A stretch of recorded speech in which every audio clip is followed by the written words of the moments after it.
बोलो जयकारा बोल मेरे श्री गुरु महाराज की जय। सभी गुरुमुख प्रेमियों से सब प्रेम, जय सच्चिदानंद। सुमरन का रास्ता बिल्कुल सीधा और सरल है।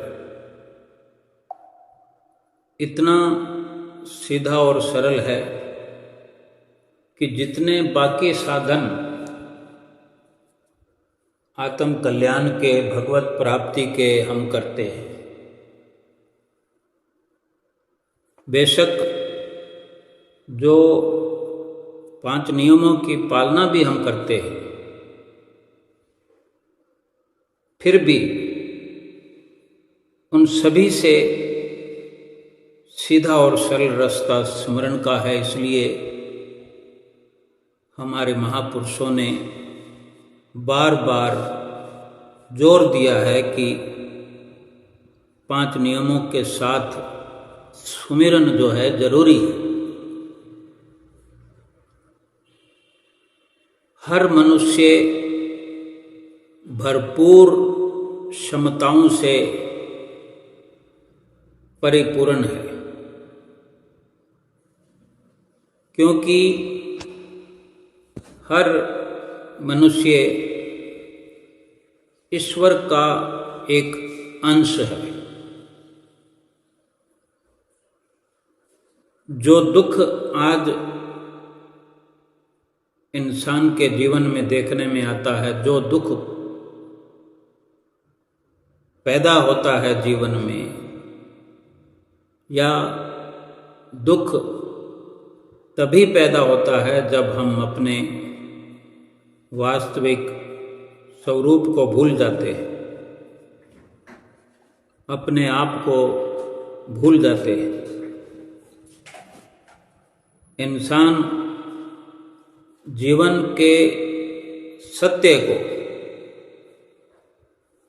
अनुभूत कर लेता है, तब उसे स्वयं के, अपने आप के यथार्थ और दिव्यता की अनुभूति होने लगती है।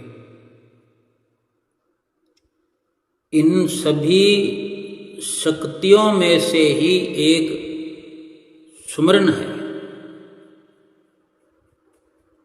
कि जब इंसान सुमरन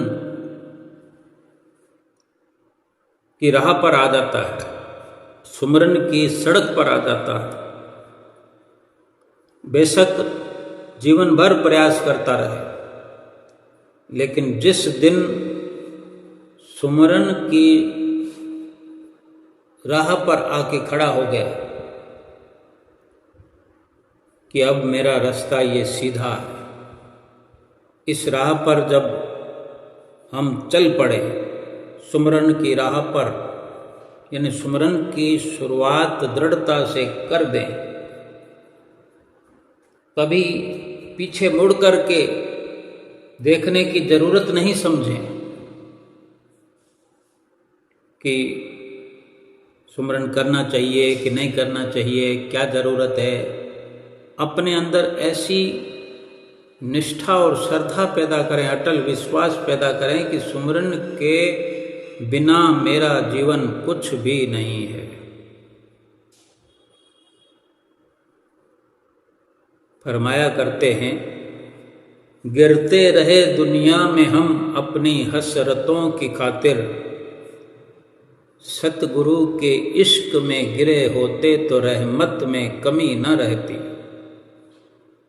न रहती इस दिल में कोई हसरत, न रहती इस दिल में कोई भी हसरत बाकी। अगर हुक्म मान के उसका शर्ते बंदगी निभाई होती, फिर कोई कमी नहीं रहेगी। जब जब भी हम गिरे हैं, 84 लाख योनियों में भटके हैं, अपनी ख्वाहिशों की खातिर, अपनी इच्छाओं की पूर्ति की खातिर, अगर हमने दिल लगाया है तो संसार की झूठी कामनाओं में, झूठी हसरतों को पूरा करने में, अगर सतगुरु से दिल लगाया होता,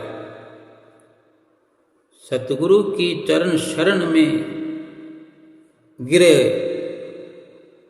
होते हम, सतगुरु की शरण को सही मायने में अगर हासिल किया होता तो फिर यही इच्छाएं, कामनाएं जो हम जिनकी खातिर हम 84 लाख योनियों तक की ठोकरें खाते रहे, फिर ये इच्छाएं, कामनाएं बाकी रहती नहीं। अगर सतगुरु का हुक्म मान के शर्तिया बंदगी करते हैं, जैसे कोई शर्त लगा लेता है और पूरा अपना दम खम लगाता है शर्त को जीतने के लिए, हमने भी ये शर्त स्वीकार अगर कर ली होती कि मुझे तो ये शर्त जीतनी है कि मैंने बंदगी में अपना पूरा समय जाया करना है,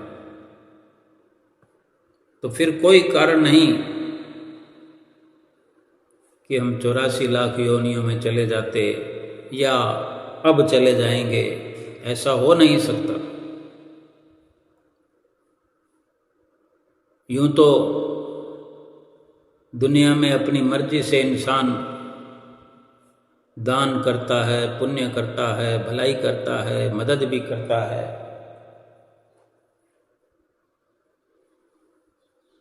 लेकिन हाथों के द्वारा जो दिया जाने वाला दान है, जो हम हाथों से दान करते हैं, इससे अधिक श्रेष्ठ दान मन के द्वारा दिया जाने वाला शुभ भावना का दान है। किसी को कुछ दे करके उस दान का लाभ इतना नहीं मिलता, और इससे कई हजारों, लाखों, करोड़ों गुना लाभ जो है मन के द्वारा, अपनी शुभ भावना के द्वारा, या यूं कहें कि अपने मन का दान कर दिया जाए, फिर दान करने की भावना ही बाकी नहीं रहेगी। एक एक को दान करने की जरूरत नहीं पड़ेगी, क्योंकि ये विचार तो मन से उठते हैं। संकल्प, विकल्प, अच्छे विचार, बुरे विचार मन से पैदा होते हैं। जब मन ही नहीं रहेगा, मन को ही हमने दान कर दिया, अपनी भावना का दान कर दिया, अपने विचारों का, कामनाओं का, सब प्रकार से हमने सतगुरु के चरणों में समर्पित कर दिया, कुछ रहा ही नहीं हमारे पास दान करने। और यूं जो हम जितना भी दान करें, पुण्य करें, उसका अहंकार होगा, अहंकार से फिर क्रोध होगा, लोभ होगा। जो दान किया जाएगा उसको वापस खड़ा करने के लिए एक हमारी इच्छा, कामना रहेगी कि मैं और प्राप्त करूं, और दान करूं। दान करना अच्छी बात है, लेकिन उसी दान को करते हुए, उसी दान को करने की लगन में और उचित और अनुचित ना देख करके धन प्राप्त करने की जो लालसा है, जो लोभ है, वो बढ़ता जाए तो दान का लाभ क्या होगा?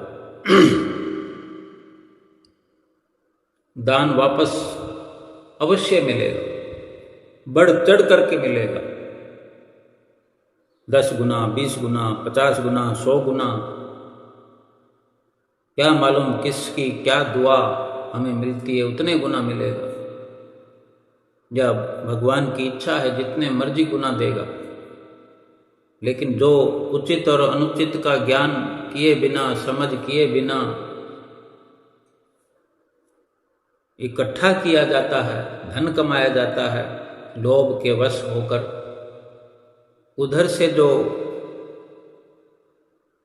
नुकसान होगा वो भी तो हमारा ही होगा।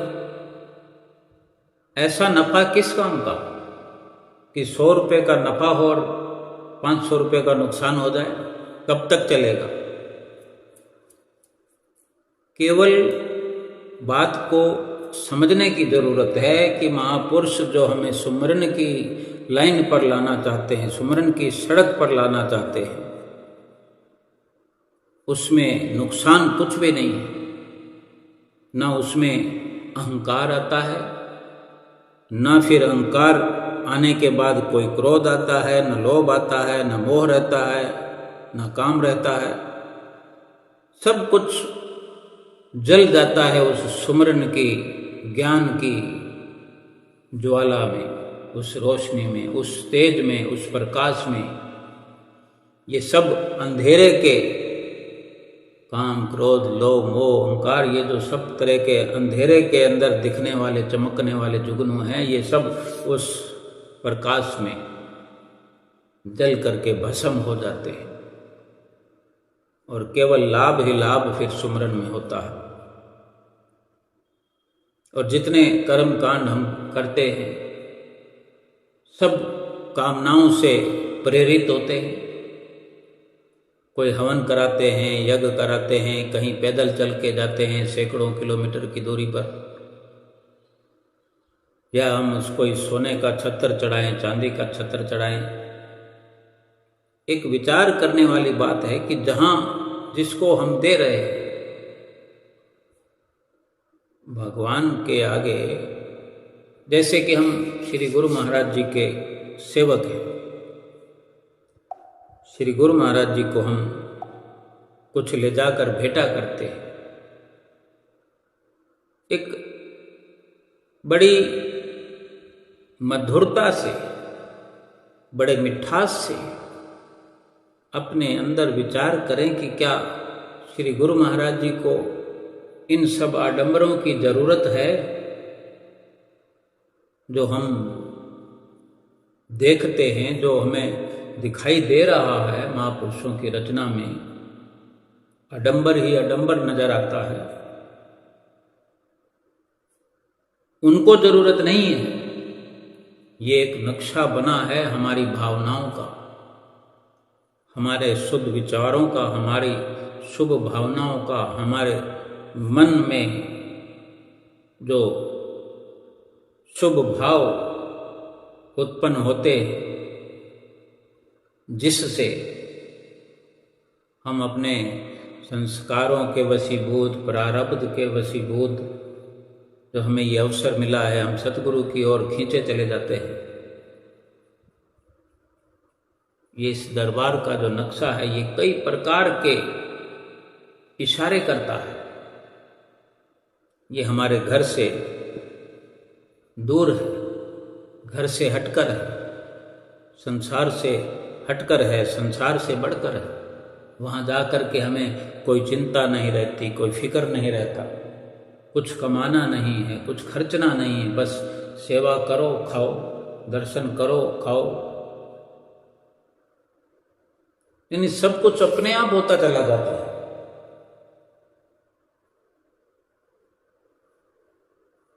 लेकिन हमारे घर में ये सब कुछ क्यों नहीं होता? ये लोभ, लालच, काम, क्रोध, मोह, अहंकार, ये क्यों पीछा हमारा करने लगते हैं? या हम इनसे पीछा छुड़ाना नहीं चाहते?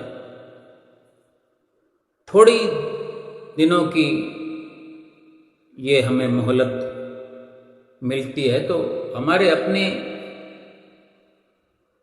विचारों के अनुसार हम थोड़ा ही अवसर लेके चलते हैं। वहाँ अधिक दिन ना भी रहें, लेकिन अपने घर को आनंदपुर बना दें, प्रयागधाम बना दें। श्री गुरु महाराज जी तो विराजमान है ही हैं हमारे घर में, हमारे घर में क्या, हमारे घट में विराजमान। लेकिन आनंदपुर जैसी फीलिंग क्यों नहीं आती अपने घर में रहते हुए? अपने घट में जब हम जाते हैं, ये सुमरन ही तो माध्यम है अपने घट में प्रवेश करने का, अपने अंदर उतरने का। तो वहाँ क्यों नहीं फीलिंग आती है? क्यों नहीं ऐसा महसूस होता कि ये भी आनंदपुर है, वो भी आनंदपुर है? गली मोहल्ले में जाते हैं तो क्यों नहीं लगता कि ये आनंदपुर की गलियां हैं, आनंदपुर की सड़कें हैं? लगने से ही तो होता है। अगर हमें लगने लगे तो वो मस्ती भी आने लगेगी, वो आनंद भी आने लगेगा। फिर वो लोभ, लालच, ये काम, क्रोध, अहंकार, ये भागने लगेंगे। जहां प्रेम पुंज प्रकट हो जाता है, जिसके हृदय में प्रेम पैदा हो जाता है, वहां फिर अपनी ओर से कुछ करने का भाव ही नहीं रहता कि मैं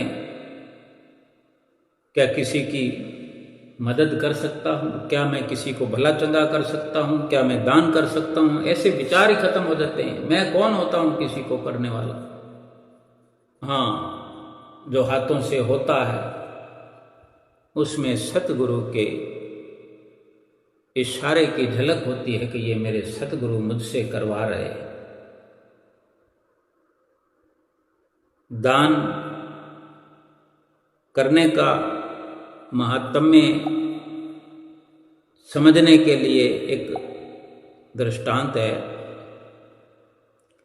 एक महात्मा भगवान की प्रार्थना में ऐसे गहराई से, लगन से मस्त हो गए, लीन हो गए। तो जब ऐसी लीनता होती है तो भगवान को प्रकट होना पड़ता है। ऐसे लीन हुए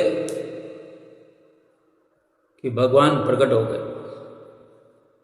भगवान कहते हैं, भगवान भी कोई रूप बना कर आए, देवता का रूप बना कर आए और कहते हैं कि भगवान ने भेजा है मुझे, तुम्हारी भक्ति से प्रसन्न हुए हैं, तो कुछ वर मांगो, जो चाहो सो वर मांग लो, वरदान मांग लो। अब देखो, जो भगवान में लीन है, जो प्रार्थना में लीन है, तो उसकी सत्यता तो यही है कि उसे कुछ चाहिए ही नहीं, कुछ उसको जरूरत होना ही नहीं चाहिए, कुछ कमी उसको रहनी ही नहीं चाहिए।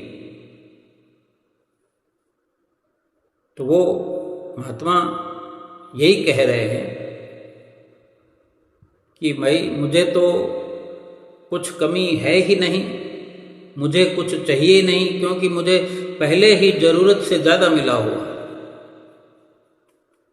वो कहता है मेरा तो भगवान जो है मुझ पर अति प्रसन्न है, उस भगवान का प्रेम मेरे लिए पहले से ही अपार है। मैं धन्यवाद करता हूँ, बस मुझे और कुछ नहीं चाहिए। अगर आपको भगवान ने भेजा है तो आप ही भगवान हैं मेरे लिए, तो मैं आपको हाजिर नाजिर भगवान जान करके आपको नमन करता हूँ। मुझे और कुछ नहीं चाहिए, आपने मुझे पहले ही सब कुछ दिया हुआ है। मुझे भगवान में ही, भगवान के प्रेम में ही मेरी श्रद्धा भावना को लीन होने दो। तो वो देव कहते हैं कि ये तो नियम के विरुद्ध है, क्योंकि ये भगवान का भी नियम है, कुदरत का ये नियम है। ये संसार तो उस मालिक के, कुदरत के नियम से ही चलता है। और आप जो कह रहे हैं ये नियम के खिलाफ है कि जब भगवान किसी को आशीर्वाद भेजते हैं, किसी को वरदान देना चाहते हैं, तो लेना ही पड़ता है। अब ये तो एक तरह से अपमान हो जाएगा। तो देवता कहते हैं कि तुम्हें वरदान तो लेना पड़ेगा। अब महात्मा जी कहते हैं भाई बड़ी मुश्किल में डाल दिया मुझे। तो महात्मा जी कहते हैं तो आप ही बता दो कि मैं क्या ले लूं, मुझे क्या लेना चाहिए। मुझे कुछ समझ में नहीं आ रहा। जब मुझे कुछ जरूरत ही नहीं है तो मुझे समझ में आएगा कैसे, और मुझे समझना भी नहीं है। अब आप नियम की बात करते हैं तो मैं कुदरत के, भगवान के नियम के विरुद्ध भी नहीं चलना चाहता, लेकिन आपसे ही राय लेता हूँ। आप मुझे कोई रास्ता सुझा दो कि मैं क्या मांग लूँ जिससे ये नियम ठीक से चल पड़े, नियम के विरुद्ध कुछ ना हो। तो और वो महात्मा जी वैसे भी कह रहे हैं कि मेरे पास तो बहुत है, मैं तो बांटता रहता हूँ।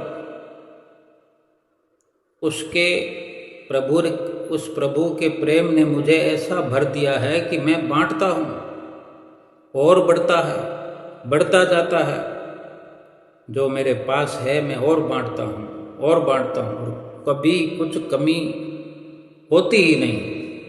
अब आपने अजीब मुश्किल खड़ी कर दी है, तो भाई तुम ही बता दो कि मैं क्या मांगू जिससे आपका वरदान भी, प्रभु का आशीर्वाद भी और ये नियम भी, नियम के खिलाफ भी ना चलूँ मैं। तो उस देवता ने कहा कि कुछ भी मांग लो ऐसा। अब वो एक प्रकार बता रहे हैं, एक तरीका बता रहे हैं भी ऐसा कुछ मांग लो। क्या कहते हैं कि ऐसा कुछ भी वरदान मांग लो कि आपको किसी को देने की इच्छा रहती है, आप देते रहते हो। वो कहते मेरी इच्छा नहीं रहती देने की, मेरे पास ज़्यादा है तो मैं क्या करूं, मेरे पास ज़्यादा है इसलिए मैं दे देता हूं। मैं किसी को दान नहीं देता हूं। और मैं कौन होता हूं देने वाला, मैं कौन होता हूं लेने वाला। मुझे देने वाला भी वही है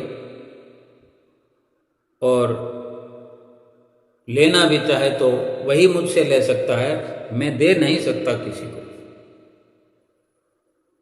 तो वो देव कहते ठीक है, ऐसा ही सही, लेकिन कुछ ऐसा मांग लो जिससे दूसरों का भला हो। जैसे कि तुमने किसी को छू लिया, तुमने अपने हाथों से किसी बीमार को छू लिया, तुम्हारे छूने से कोई बीमार ठीक हो जाए, तुम्हारे छूने से कोई सूखा वृक्ष हो वो हरा हो जाए, किसी धरती पर फसल ना होती हो, उस धरती को तुम छू लो, उस धरती पर तुम चले जाओ, वो धरती बंजर हो और हरी भरी हो जाए, ऐसा कोई वरदान मांग लो। तुम्हारे काम का ना सही किसी और के काम का, किसी और के लाभ का ये कार्य हो जाएगा। तो महात्मा जी कहते हैं ये तो ठीक है, आपकी बात 16 आने ठीक है, लेकिन इसमें खतरा बहुत है। वो देवता पूछते हैं भाई खतरा इसमें क्या है, भाई इसमें क्या खतरा है, देने वाले भगवान हैं, जो दे रहे हैं तुमने तो रखना नहीं है, फिर खतरा क्या। तो महात्मा कहते हैं खतरा ये है कि मेरे छूने से मुर्दा अगर जिंदा हो गया तो मेरे में अकड़ पैदा हो जाने का डर है, क्योंकि मैं बिल्कुल मिट्टा नहीं हूं, क्योंकि अभी मैं बाकी है मेरे में। मेरे हाथ लगाने से कोई सूखा वृक्ष जो है हरा हो गया तो अहंकार हो जाएगा। मेरे किसी पेड़ को छूने से हरा हो गया या किसी पौधे को छूने से उसमें बेमौसमी फूल आ गए, कोई मुर्दा जिंदा हो गया। जब तक मैं थोड़ा थोड़ा बाकी हूँ, अभी जब तक मैं मरा नहीं हूँ, जब तक मैं जिंदा हूँ, बाकी हूँ, तो ये खतरा है कि अहंकार बढ़ सकता है। अहंकार बढ़ गया तो सारी मुसीबतें ही मुसीबतें। फिर वो महात्मा खुद ही अपनी ओर से मांग करते हैं कि ठीक है, अगर जिद कर रहे हो, जरूरी कुछ देना ही है वरदान, तो ऐसा करो कि ये वरदान और आशीर्वाद प्रभु का मेरी परछाई को दे दो, मुझे हाथ लगाने की जरूरत ना पड़े। मेरी परछाई अगर किसी पेड़ की सूखे पेड़ पर अगर परछाई मेरी पड़ जाए चलते चलते, तो वो बेशक हरा हो जाए, अगर किसी मुर्दे पर मेरी परछाई पड़ जाए, वो बेशक जिंदा हो जाए, तो देवता कहते हैं, वाह महाराज, इससे क्या फर्क पड़ेगा, वरदान तुम्हें मिले या तुम्हारी परछाई को, इससे क्या फर्क पड़ेगा। महात्मा ने कहा, इससे फर्क पड़ेगा कि मैं आज से पीछे लौट कर मुड़ कर देखना बंद कर दूंगा, मैं पीछे नहीं देखूंगा। और मेरी परछाई से, मेरी छाया से जो कुछ भी होगा, वो जिसका भला होगा वो जाने और मेरी छाया जाने, मेरा इससे कभी कोई संबंध जुड़ा नहीं रहेगा। जब मैं पीछे मैं अपनी परछाई को देखूंगा ही नहीं कि कहाँ पड़ रही है, मुझे देखना ही नहीं। वरदान हो गया, आशीर्वाद हो गया, तथास्तु हो गया। अब वो महात्मा जो है दौड़ते रहते हैं, पहले से उनकी स्पीड बढ़ गई, एक गांव से दूसरे गांव, फिर जहां भी जिस गांव में पहुंचते तो एक मोहल्ले से दूसरे मोहल्ले, एक गली से दूसरी गली, फिर एक आदमी से दूसरे, कहीं रुकते नहीं है, कहीं ठहरते नहीं है। एक आदमी से मिले कि वहां रुक जाएं, नहीं, वहां से गुजरे, किसी से दुआ सलाम हुई, तुरंत भाग लिए किसी और के पास, किसी और के पास। जिंदगी में कभी पीछे लौट कर देखा नहीं, मुड़कर देखा नहीं, बस वो महात्मा दौड़ते रहते, दौड़ते रहते। जितने लोगों पर उनकी छाया पड़ती, कोई बीमार है तो ठीक हो गया, कोई मरा हुआ पड़ा है तो वो उठकर खड़ा हो गया, कोई वृक्ष सूखा है तो हरा हो गया, कोई पानी का,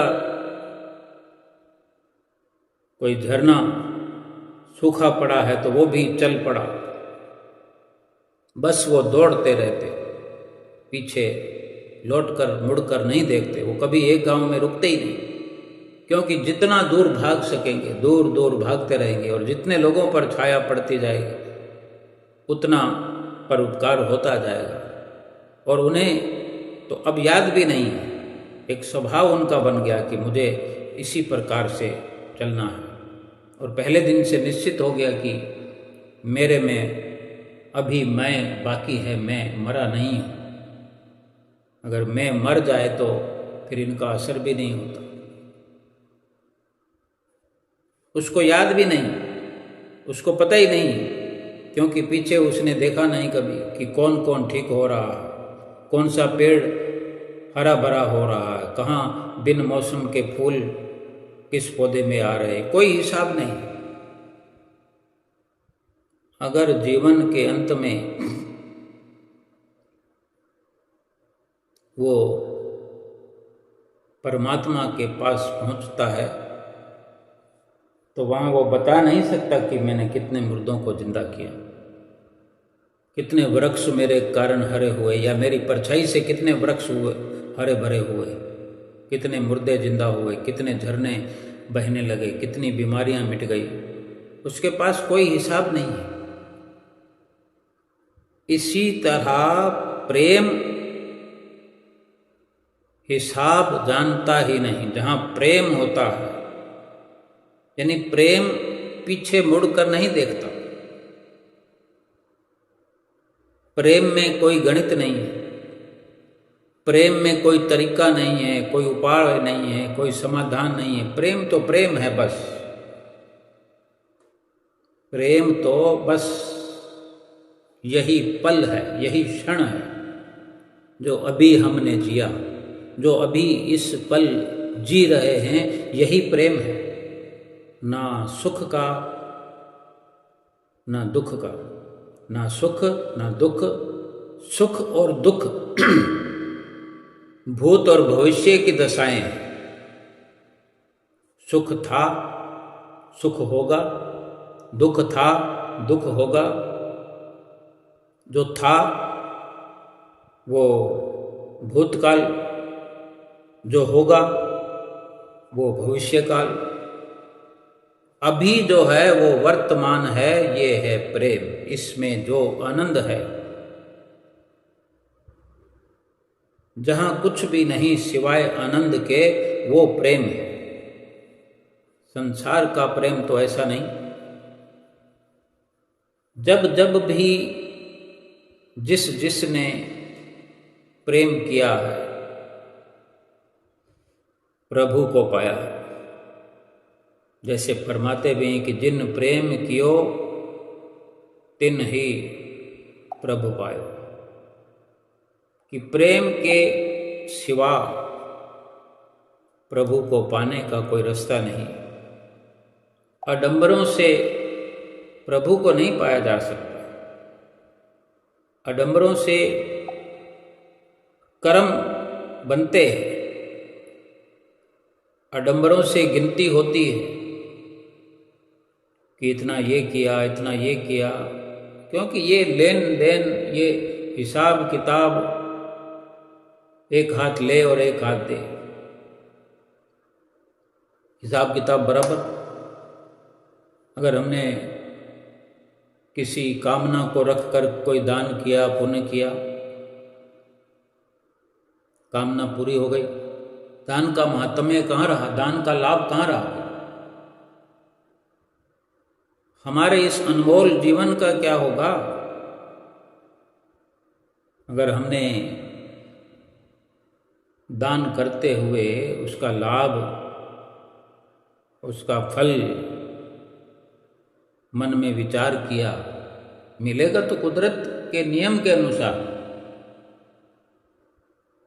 हमने किसी को रोटी खिलाकर दान कर दिया, अच्छे से अच्छे दिल से, भाव से खिलाई, तो वापस तो रोटी मिलेगी। किसी को अशर्फियाँ दे दी तो वापस ही तो अशर्फियाँ ही मिलेगी।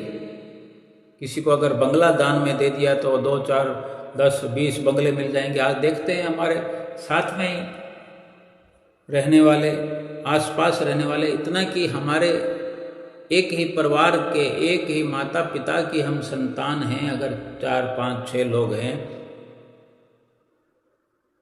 सबका हिसाब किताब अलग है। किसी के पास 4 बंगले हैं, एक भाई के पास 1 मकान है, वो भी किराए का। अब इससे अधिक कुछ कहने की जरूरत नहीं है, सभी जानते समझते हैं।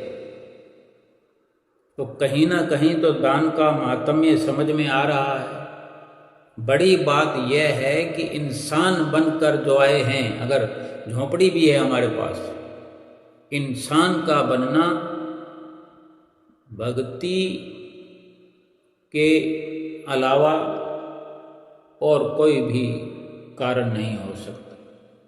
बिना भक्ति के, बिना ऐसे निष्काम कर्मों के इंसान का जन्म ना मिला है, ना मिलेगा आगे। और रही बात दान पुण्य की, कि वो एक गाना भी हमने सुना है कि गरीबों की सुनो वो तुम्हारी सुनेगा, तुम 1 पैसा दोगे तो वो 10 लाख देगा। उसके पास क्या कमी है? जरूर देगा। लेकिन कभी किसी ने ये मांग की कि मेरा शरीर हर जन्म में ऐसा मिले, मुझे ऐसी व्यवस्था हो, क्योंकि शरीर, मनुष्य जीवन के बिना तो भगवान की भक्ति नहीं कर सकते, भगवान का भजन नहीं कर सकते, सुमरन नहीं कर सकते। और जिसको सुमरन करने की चिंता हो आएगी, इस विचार में जो ये रहेगा कि मुझे इंसान का जन्म तो चाहिए ही चाहिए, तो वो अधिक से अधिक ये कोशिश भी करेगा कि सुमरन अधिक से अधिक कर लूं।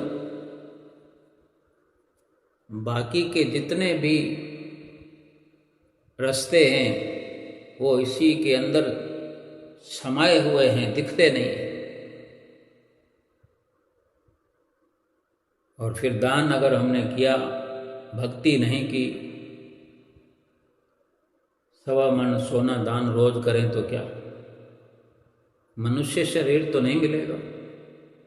क्योंकि महापुरुषों के वचन हैं, अगर उनको हम सत्य समझते हैं, गीता, रामायण, और भी जो शास्त्र हैं, अगर वो सत्य है, भगवान श्री राम, भगवान श्री कृष्ण, जो जो भी अवतार इस सृष्टि में है, सब ने उस पर दस्तखत किए हैं कि ये सत्य वाणियाँ हैं। परम संत कबीर साहब जी ने अपनी वाणी में लिखा है कि कबीर गुरु की भक्ति बिना राजा गधा होए। कबीर गुरु की भक्ति बिना राजा गधा होए। माटी ढोए कुम्हार की, घास न डारे कोई। अब राजा के पास तो बहुत संपत्ति होती है, लेकिन उसको गधे का जीवन मिलने पर भी ये साथ में जोड़ दिया कि गधा बनेगा अगर भक्ति नहीं की है तो कोई घास भी नहीं डालेगा। हालांकि दान करने से, श्रद्धा भावना से दान करने से गधा भी वो किसी राजा के दर पर जाकर खड़ा हो सकता है, हाथी बन के राजा के घर जा सकता है, बहुत कुछ मिलता है खाने को। आज एक कुत्ते की योनि में, आज इस कलयुग में देखने समझने के लिए अधिक जोर देने की जरूरत नहीं है, बड़ा आसानी से समझ में आता है, समझ में आएगा कितना कुछ उसे सुविधा मिल रही है। सभी को नहीं, जिसने दान किया है वो अपने श्रेष्ठ कर्मों के अनुसार अधिक से अधिक कुत्ते की योनि में आया। उसने इतने ही श्रेष्ठ कर्म किए। उसने क्या खो दिया? केवल कोई इच्छा कामना को रख के दान तो किया, लेकिन मनुष्य जन्म को खो दिया। अब नहीं मिला हुआ है, वो कुत्ता बनकर के आया,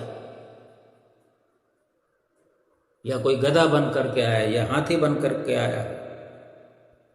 क्या वो भक्ति कर सकते हैं, भजन कर सकते हैं भगवान का, दर्शन करते हैं, दर्शन कर सकते हैं? क्या सतगुरु से मिल सकते हैं, सतगुरु से मुलाकात कर सकते हैं? क्या 84 लाख योनियाँ मिल चुकी है। जितना दान किया है धीरे धीरे मिलता रहेगा, मिलता रहेगा, मिलता रहेगा। जब दान की सारी सीमा खत्म हो जाएगी, फिर केवल सिंपल 84 लाख योनियाँ ही रहेगी। हर बार वो किसी राजा के घर में कुत्ता या गधा या घोड़ा बनकर नहीं आएगा, फिर गली का कुत्ता बनकर रह जाए, मच्छर मक्खी बन के रह जाए, कीट पतंगा बनकर रह जाए।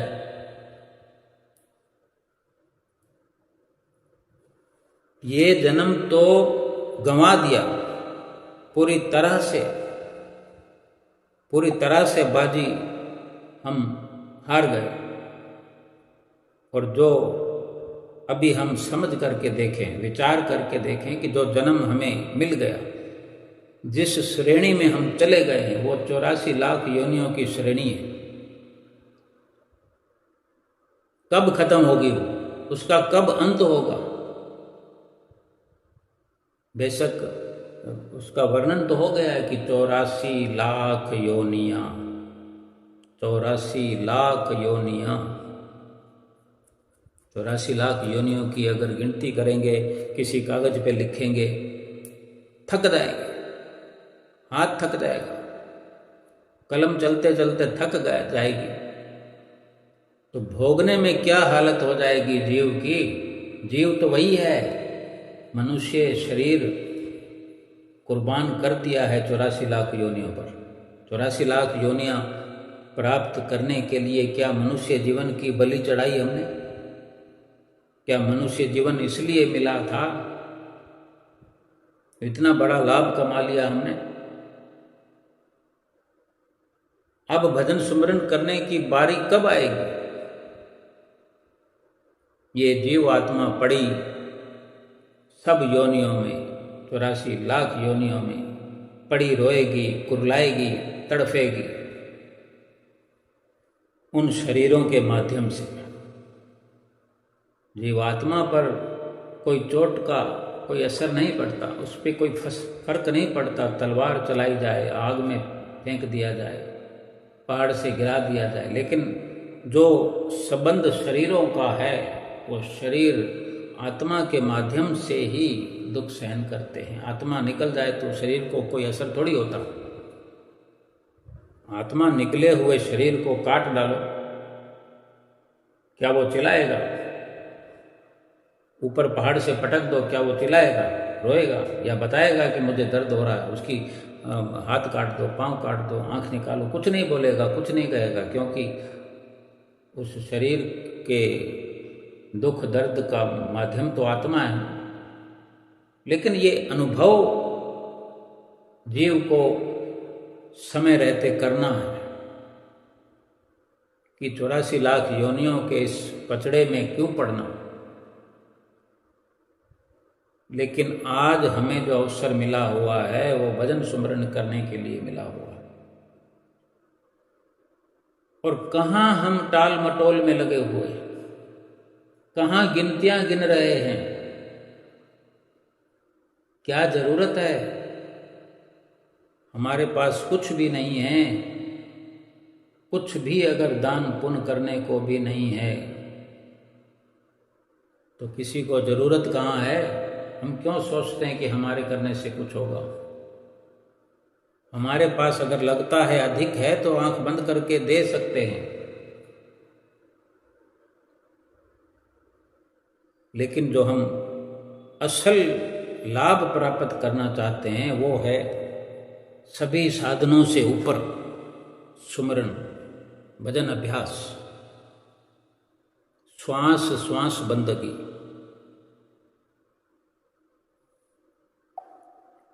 हर श्वास वो भी एक तरह से अमानत है, हमारा अपना नहीं है। प्रभु से ये श्वासों का खजाना हमें मिला हुआ है। प्रभु को सौंपते जाएं, एक एक श्वास करके प्रभु को देते जाएं। जिसने दिया है उसको वापस सौंप दे। तो भाई कोई पूछे कि फिर वापस ही सौंपने तो लिए क्यों थे? लिए थे श्वास, मिले थे श्वास इसलिए कि कोई कार्य जो करना था, जो हमारा लक्ष्य था, वो पूरा करते जाएं और वापस देते जाएं। जैसे लोन लेकर के आते हैं तो उसकी किस्त बंधी होती है, उस लोन को हम चुकता करते हैं, किस्त बन जाती है, एक वादा होता है कि मैं ऐसे ऐसे करके चुका दूंगा। और उसी वादे के अनुसार अगर हम चलते चले जाएं, लोन लेकर कार लोन लेते हैं, मकान का लोन लेते हैं, दुकान के लिए लोन लेते हैं, हमारी 10,000 की किस्त है महीने की, 5,000 की किस्त है, वो अपने महीने दर महीने उस किस्त को बाकायदा चुका देते हैं। तो कहीं कोई आंच नहीं आती, लक्ष्य पूरा हो गया, लोन चुकत हो जाता है और वो चीज़ जो है वो हमारी हो जाती है। हिंग लगी ना फिटकड़ी, रंग चोखा ही चोखा। बैंक को ब्याज समेत मिल गया और हमने उसकी किस्तें चुकाने के साथ साथ भरपूर मेहनत की, तो हम कमाई करते रहे। धीरे धीरे धीरे धीरे वो लाखों की वस्तु हमारे नाम हो जाती है। और अगर लोन चुकता नहीं करेंगे, किस्त चुकता नहीं करेंगे, तो सोचो फिर जो हमने जिस नाम पर लोन लिया है, गाड़ी पर लिया है, मकान पर लिया है, दुकान पर लिया है, वो तो कुड़की हो जाएगी। फिर दुविधा में दोनों गए, माया मिली ना राम। जिसके लिए लोन लिया था वो वस्तु भी कुड़क हो जाएगी, लोग ले जाएंगे, और जो किस्तें हमने भर दी वो भी गई। यानी जो हमने लिया था उससे कहीं अधिक दे दिया, यानी हमारे पास जो पहले था वो भी साथ चला गया। ऐसे ही ये जो श्वास मिले हैं ये बंदगी करने के लिए, सुमरन करने के लिए मिले हैं।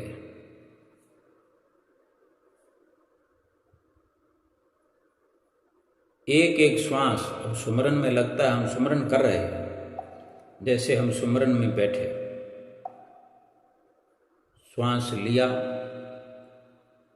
फिर श्वास छोड़ा और वो श्वास सतगुरु के सुपुर्द हो गया, वापस चला गया, श्वास जमा हो गया, वो अमानत हमने लौटा दी। ये इस शरीर के माध्यम से सभी हो रहा है, मनुष्य शरीर से।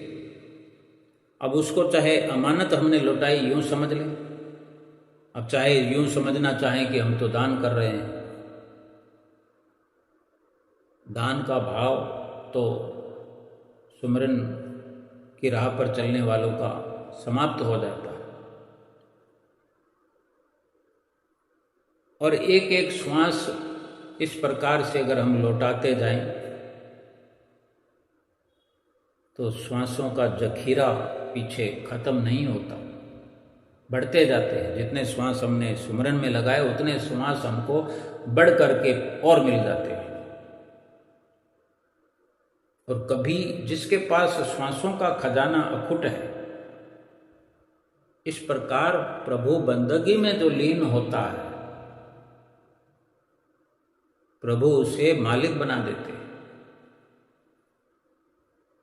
उससे पूछते हैं क्या चाहिए, जैसे उस महात्मा से देवता पूछने आए भगवान के कहने पर। सुमरन करने वाले को पूछा जाता है क्या चाहिए, लेकिन वो श्वास तो सेवक जो है, भगत जो है, प्रेमी जो है, वो भगवान को अर्पण करता जाता है और भगवान उसके खाते में श्वास बढ़ाते जाते हैं, यानी उसकी उम्र बढ़ती जाती है। सबसे बड़ी बात है कि सुमरन की राह पर जब हम आ जाते हैं, जिस दिन भी आ जाए, सभी ओर से अपनी तमन्नाओं को, अपनी इच्छाओं को, कामनाओं को, आकांक्षाओं को दरकिनार करके आए, फिर लौट कर पीछे नहीं देखना कि मैं ये कर लूँ, मैं वो कर लूँ। फिर सुमरन की सड़क जो है बिल्कुल सीधी है, बिल्कुल सीधी सड़क है, कोई मोड़ नहीं है, कोई खाई, कोई खड्डा नहीं है जिसमें गिर जाने का डर हो। क्या करना है, कैसे करना है, सुमरन की शुरुआत करने पर सतगुरु हमें हमारी बाह पकड़ लेते हैं। दृढ़ निश्चय वालों के साथ सतगुरु हर वक्त तैयार खड़े नजर आते हैं, हाथ पकड़ करके सीधा उस रास्ते पर चलाते हैं। हम धीरे चलते हैं, तेज चलते हैं, लेकिन सतगुरु हमारे साथ साथ चलते हैं, आगे हमें बढ़ाते रहते हैं, सब सिखाते रहते हैं। कुछ करने की जरूरत नहीं है, बस शुरुआत भर करना जरूरी है। शुरुआत हमने कर दी एक विश्वास के साथ, और जो समय सतगुरु ने निर्धारित किया, निश्चित किया है, उस समय की पूरी पूरी पालना होनी चाहिए। महापुरुष कहते हैं कि उम्र का जितना समय नाम और सुमरन भजन अभ्यास के बिना बीतेगा, उसकी कोई गिनती नहीं होगी, क्योंकि वो किसी गिनती में आएगा ही नहीं। जिसकी जिंदगी सतगुरु के प्रेम के बिना गुजर गई, उसको तो उस मालिक के दरबार में शर्मिंदा होना पड़ेगा। इस बात का ख्याल खास तौर पर ये ख्याल हर वक्त रखे सुमरन करने का शौकीन इंसान, कि मुझे ना यहाँ शर्मिंदा होना है, ना वहाँ शर्मिंदा होना है। इसलिए सतगुरु के द्वारा दिए हुए नाम का सुमरन हमने करते रहना और एक एक श्वास करके सतगुरु को सौंपते रहना, और इस सीधी सड़क पर बेखौफ होकर के चलते चले जाना है। जितनी भी दुख परेशानियां आएंगी, ऊपर ऊपर से हवा की तरह छूते हुए उधर निकल जाएंगे। हमें कोई खतरा, कोई दुख, कोई मुसीबत छू नहीं पाएगी। सतगुरु हमारे साथ हैं, सतगुरु का नाम हमारे साथ है। हम सुमरन में लगे रहें, भजन अभ्यास में लगे रहें और सतगुरु की प्रसन्नता प्राप्त करते हुए अपनी जीवात्मा का कल्याण करें।